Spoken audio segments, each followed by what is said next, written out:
Okay, just a couple of questions. Tell me about your grandparents, Ferry and Irene Broderick. They were great. They had a little farm around their house. I mean, they had several animals fenced in right close to their house.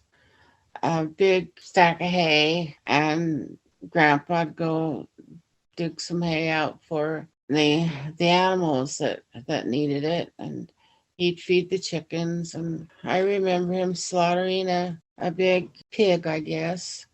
It was always fun to go see him.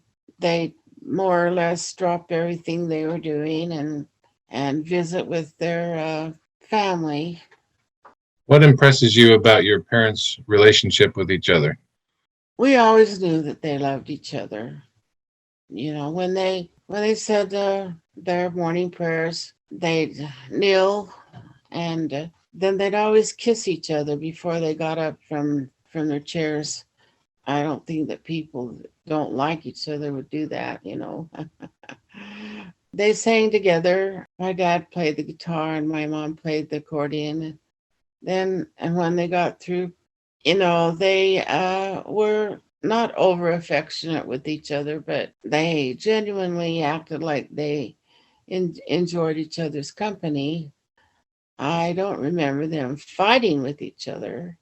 Oh yeah. Well, my dad would yell at us once in a while when things weren't going exactly the way they should, or we didn't do what we should do. We'd get yelled at from time to time, but that straightened us up pretty quick. And one thing that my dad always wanted was he wanted his supper to be on the table at 6 o'clock for his supper and 7 o'clock for breakfast. He wanted us all to be there, and we'd kneel, say the prayer, then say the blessing while we were sitting up. Next, how did you feel about moving to Michigan? Well, I think that basically we were just kind of excited. I don't remember crying or being unhappy about moving there. What attributes of your father would you most like to see your grandchildren have or inherit? He was responsible. If he said he was going to do something at a certain time, he tried his best to make sure he was there and was doing what he promised that he'd do. And dependability, I guess you might say. He was a really good rigger upper. What I mean is, he needed something, then he'd try to make it because he usually didn't have money to go out and buy it. He'd make things and he could fix things. He'd fix his car. He'd fix, I mean, if something was broken, he'd fix it. And I don't remember anybody coming to fix anything when I was growing up because he just seemed like he could fix anything. You could see your dad on his 100th birthday. What would you say? I hope he's making the hole pretty big, the one that he's making to pull me through. Oh, he would kind of joke about digging a hole and pulling through, that kind of thing. What would I say to him?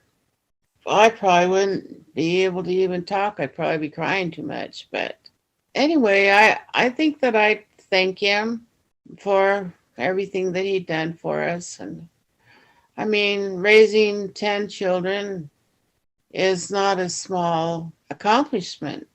One thing, I think that he had a problem of feeling like he was good enough, feeling that he did things well enough, when he was younger mostly. I think when he got older that he accepted himself more and didn't worry so much about it. I mean, he was remarkable in the things that he did, but I think that he kind of sold himself short. He was very faithful in the church and in with us reading the scriptures and family was important to him. He acted like he thought that we were the greatest kids, and that he was very, very proud of us, proud of our grades, proud of our schoolwork, proud of our that what we'd learned on our musical instruments.